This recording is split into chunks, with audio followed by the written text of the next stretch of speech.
Hello friends, कैसे हैं आप सब। Welcome back to my YouTube channel. तो आज हम पढ़ेंगे physical parameter for growth of bacteria के बारे में। तो इसमें हमारे सबसे पहले 5 पैरामीटर्स आते हैं: temperature, pH, gaseous requirement, light and osmotic pressure. तो सबसे फर्स्ट फैक्टर है हमारा टेम्परेचर। टेम्परेचर जो है बहुत इंपॉर्टेंट फैक्टर है फॉर ग्रोथ ऑफ बैक्टीरिया। जो डिफरेंट बैक्टीरिया हैं वो ग्रो करेंगे डिफरेंट टेम्परेचर के ऊपर, ठीक है।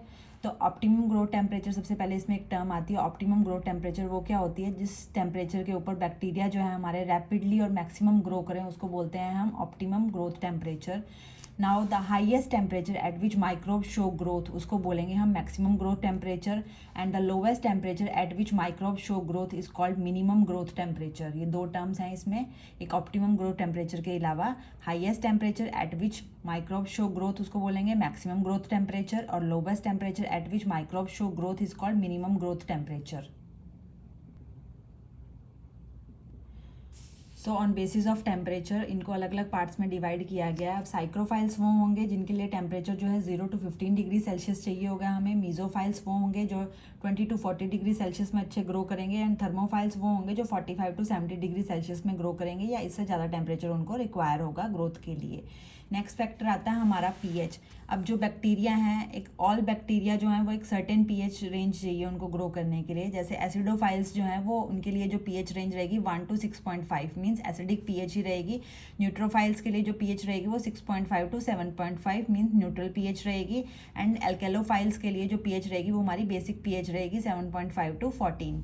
नेक्स्ट आता है हमारा गैसियस रिक्वायरमेंट। इसमें ऑक्सीजन और कार्बन डाइऑक्साइड का इंपॉर्टेंट रोल है। अब एरोबिक बैक्टीरिया वो होंगे जिनको ऑक्सीजन रिक्वायर होगा ग्रोथ के लिए। नेक्स्ट है हमारे फोटोसिंथेटिक और कीमोसिंथेटिक बैक्टीरिया। तो ये दोनों कौन से होंगे? जिनको रिक्वायर होगा carbon dioxide for growth. Photosynthetic and chemosynthetic को CO2 चाहिए ग्रोथ के लिए, जबकि एरोबिक में जो है वो ऑक्सीजन चाहिए होगा ग्रोथ के लिए।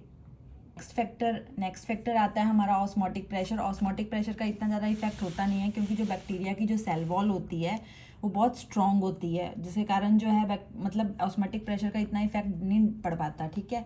Bacteria can tolerate osmotic variation due to mechanical strength of cell wall. जो हमने पढ़ा था ना स्ट्रक्चर ऑफ बैक्टीरिया में, कि उसका कैप्सूल जो होता है रिजिड होता है, तो उसकी जो मैकेनिकल स्ट्रेंथ के कारण जो है, जो सेल वॉल की जो मैकेनिकल स्ट्रेंथ है उसके कारण ऑस्मोटिक प्रेशर का जो है इफेक्ट इतना नहीं पड़ पाता उसके ऊपर। अब जो है लेकिन ऑस्मोटिक प्रेशर को हम चेंज कर सकते हैं, वेरी कर सकते हैं बाय एडिंग कंटेंट्स। जैसे सॉल्ट्स वगैरह ऐड कर दें हम, शुगर या अदर सॉल्यूट्स हम ऐड कर दें, तो ऑस्मोटिक प्रेशर को हम चेंज कर सकते हैं। नेक्स्ट फैक्टर है हमारा बैक्टीरिया। बैक्टीरिया जो है लाइट सेंसिटिव होते हैं, वो सेंसिटिव होंगे towards UV light, direct sunlight और एंड अदर रेडिएशंस। इसलिए जो डार्कनेस है मेनली वो प्रेफर की जाती है, ठीक है। फेवरेबल कंडीशन है for growth of all microbes.